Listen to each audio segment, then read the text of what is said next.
السلام عليكم، حياكم الله جميعا. نحييكم في حلقة جديدة من حلقاتنا شبه اليومية، نشر الوعي وقوة التأثير. في البداية أود أن أشكركم على التفاعل القوي والكبير لحلقة أمس، وللكثير منكم أبدى إعجابه، أثنى على الحلقة، خاصة أنها موثقة بالأسماء بالتعليقات حتى تكون مرجع. وهذا دائما أنا منهجيتي، لا أطلق الاتهامات دون أن يكون هناك في وثائق، في توثيق، في أسماء، في تواريخ أحيانا، وما هي المقولة. لا أبدي رأي شخصي قبل أن أقدم الأدلة والبراهين، وهذا طبعا ما يفتقده كثير من المحللين لأنهم مو متخصصين. فأنتم لما تبدون إعجابكم وتشيرون إلى أن هذه الطريقة التي يجب على المحللين والأكاديميين أن يتبعوها، فأشكركم على هذه الملاحظة التي أبداها بعضكم. وهذا طبعا شيء مطلوب من كل باحث وأكاديمي، أن إذا يبدي رأيه أن يبنيه أولا على المعطيات، على الأرقام، على الأسماء، على الأحداث.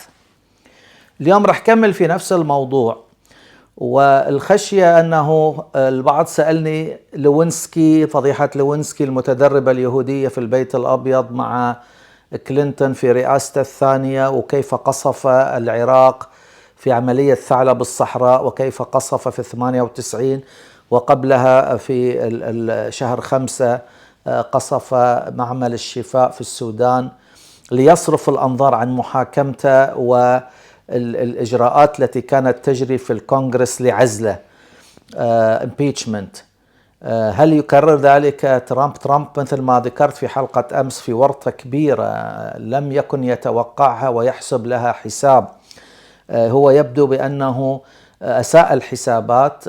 هو يعني يظن بأنه يسيطر على حركة ماجا ويأمرهم وينهاهم، ولن يخرجوا عن عباءته ولن يحاول أن يتمردوا عليه. ولكن مثل ما ذكرت أمس، حتى المؤثرين من نواب، من سيناتورز، من شخصيات إعلامية بارزة، وذكرت أسماء لا أريد أن أكررها، بدأت الآن تبتعد عن ترامب الآن بدأ يعني يحاول بشكل مفضوح يحاول أن يصرف الأنظار. فمثلا كنت أتابع اليوم MSNBC نيوز، وهي محطة ليبرالية، ذكرت يعني القضايا التي طرحها ترامب خلال الأسبوعين الماضيين، التي سعى فيها لحرف الأنظار، وهاجم أوباما، هاجم كلينتون، هاجم روزي أودونال اللي هي الممثلة الكوميدية التي انتقلت إلى إيرلندا، وهاجمت ترامب وفضحته. وعلى خلاف دائما، وهددها ترامب بسحب الجنسية طبعا، ولا يستطيع أن يسحب الجنسية لأن هي مواطنة أمريكية ومو متجنسة حتى. أيضا أمس وأول أمس وضع في حسابه في تروث سوشيال بالارتفيشال انتليجنس اعتقال الرئيس أوباما، ولأنه يتهمه بأوباما جيت أنه حاول مع الروس أن، مثل ما شرحت أمس، أن يعني يؤثر سلبا على حملته الانتخابية في 2016.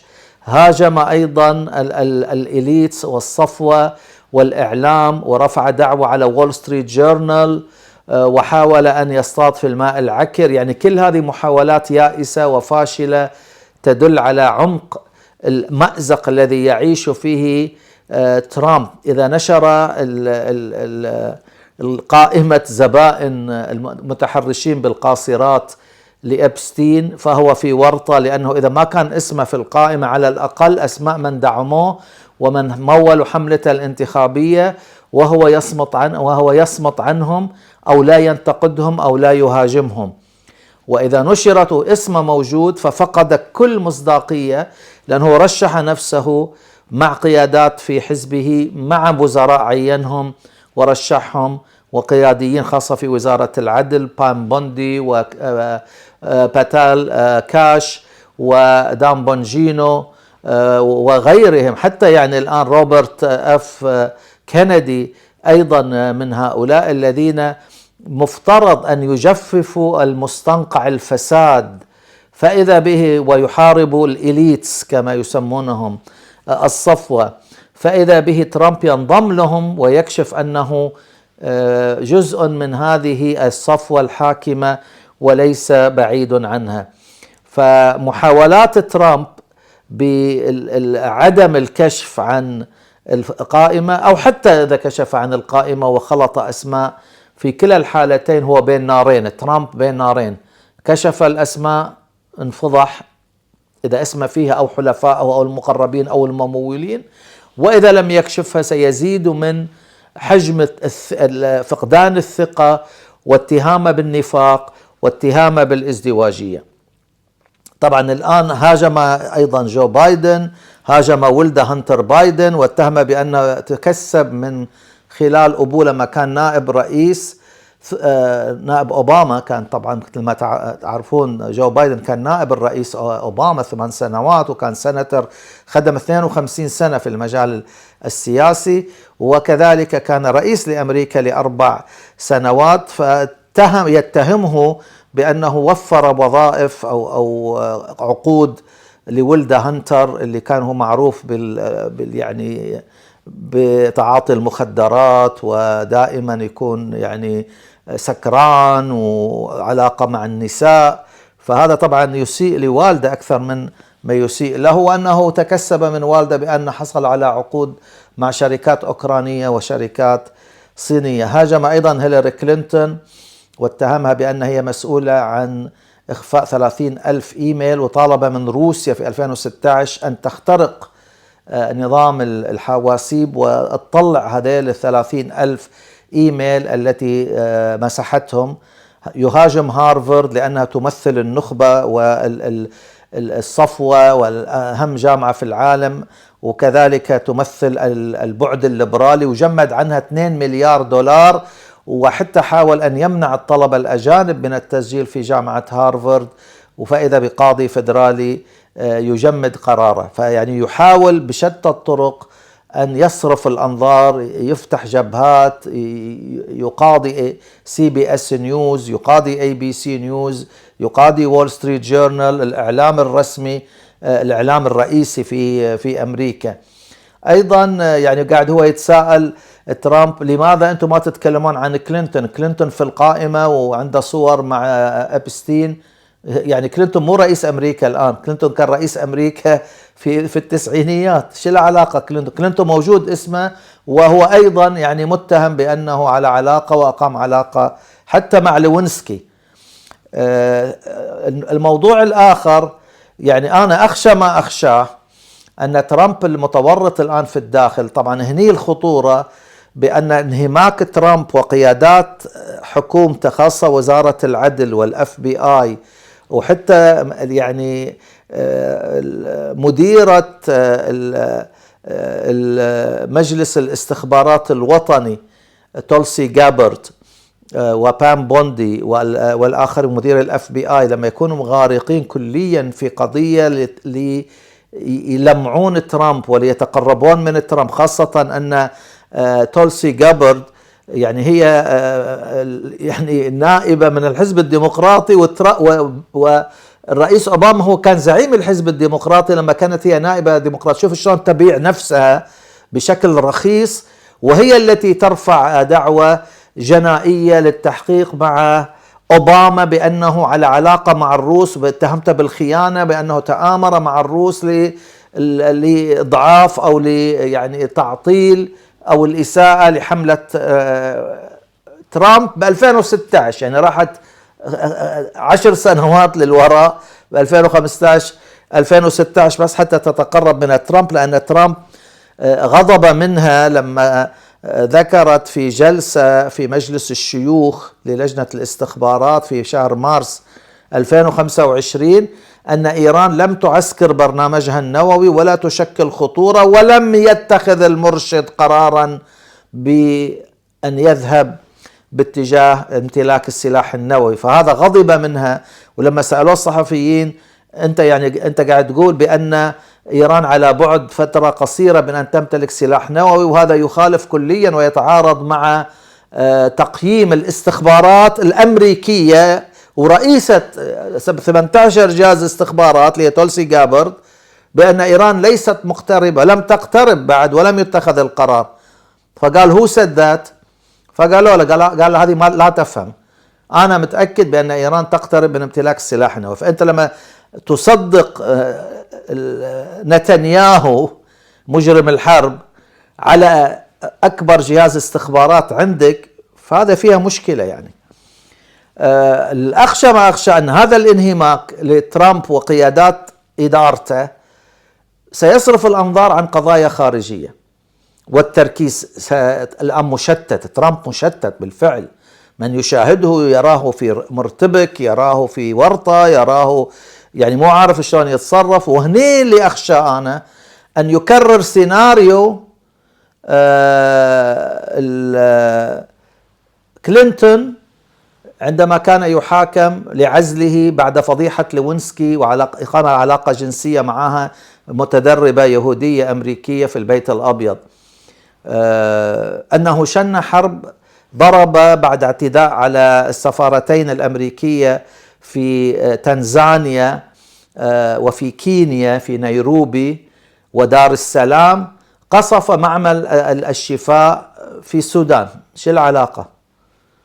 طبعا ليصرف الأنظار. ثم في هذا كان في مايو 98 مع بداية محاكمته، ثم مع بداية محاكمته مرة ثانية بإرسال قائمة الاتهامات في مجلس النواب إلى مجلس الشيوخ الذي يتحول حسب العرف والدستور الأمريكي إلى يعني مجلس الشيوخ.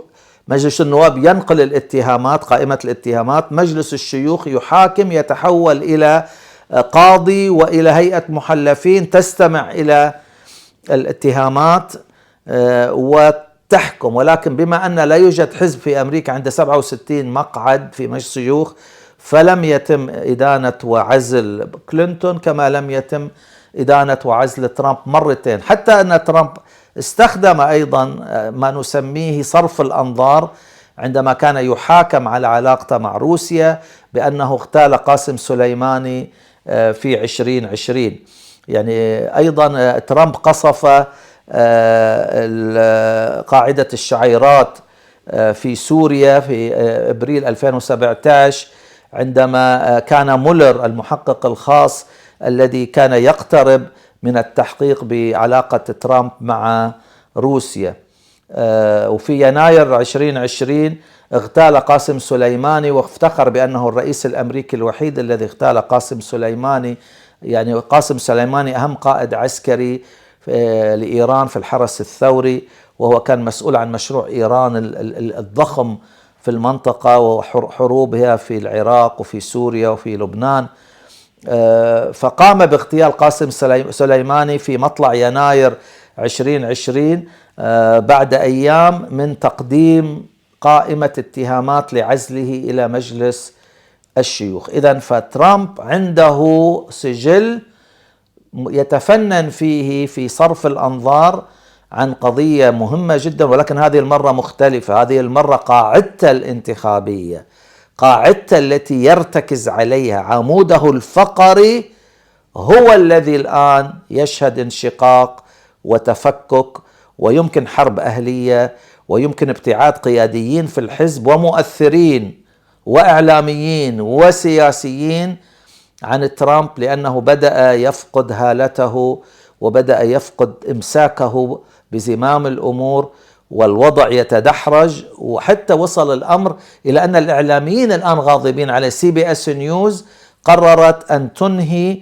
البرنامج الكوميدي الرئيسي في ساعة متأخرة من الليل لستيفن كولبر، وهذا من أهم الفكاهيين الذي يسخر من ترامب، وهو الذي أشار إلى فضيحة ترامب مع إبستين.